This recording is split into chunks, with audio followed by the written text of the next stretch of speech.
The book Office Mate proclaims that to find true love, you need look no further than your workplace.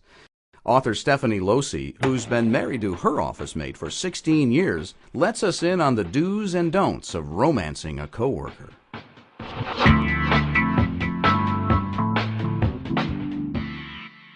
It's true. My co-author Helaine Olen and I believe that the greatest pool of potential mates isn't online, or in a bar, or at the gym. It's on the job. Office romance has gotten a bad rap for years, but statistics prove that it's an effective way to meet your mate. Here are some fast facts. In a 2008 study done by The Vault, close to 50% surveyed had dated in the office, and 15% admitted to going on a date with a supervisor. A CareerBuilder.com study showed that an impressive 1/3 of office romances evolved into marriage. With more than 40% of American employees logging over 50 hours each week at the office, where else are people going to find time to look for a date? In the olden days, people lived in the same village from birth until death. Everyone knew each other. Even as late as the 1950s, surveyors were finding that most couples grew up within a mile of each other. We believe the office has become the village of the 21st century, the locus of community, the new town square. It's where we spend all our time, make our friends, and yes, meet our mates. Office relationships are sweetly old-fashioned, and unlike online dating or speed dating, these relationships can take months or years to ignite. This luxury of time gives the couple a chance to get to know each other, become friends, and build a solid foundation of mutual respect and common interests. Okay, so now you're sold, or at least considering it. Here are a few of the do's and don'ts of office mating that will set you off on the right foot. Let's start with the do's. Do make sure that you have more than the workplace in common. If all you do is talk about work, that could be a red flag. Do find out what you're like as a couple around other people outside of work. You need to test your relationship in the real world. So go on a double date, take your mate to a social gathering, or to meet your family. Do be clear about what you're doing and where it's all going. You have two careers at stake here. It's not a bad idea to talk about how you'll behave if your relationship doesn't go the distance.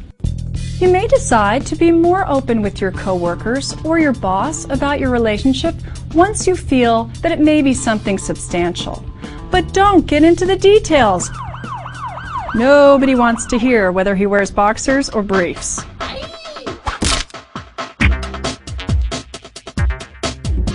Okay, now to the don'ts. The number one mistake that people make is using email. Don't make dinner plans via email. Don't flirt, banter, or joke about last night over email. Emails are the property of your company, and they are not private. Companies have the right to collect, review, and intercept any emails you send, and they do. According to the American Management Association, more than half of all companies retain and at least occasionally review employee emails. And as much as we advocate finding your mate at your place of work, we don't actually want you to conduct your romance at work. When you're at work, work. Don't hang around each other's cubicles, and the supply closet is absolutely off limits. Don't leave and arrive together. Don't argue in the halls. Don't send each other anonymous gifts. Keep your private life private.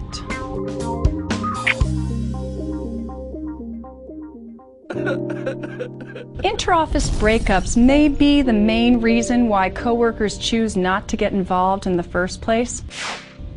Productivity goes up at the beginning of an office romance, 20% in fact, but it does take a dip at the end of a relationship, as with any other breakup. Here's what to avoid in the event of a falling out.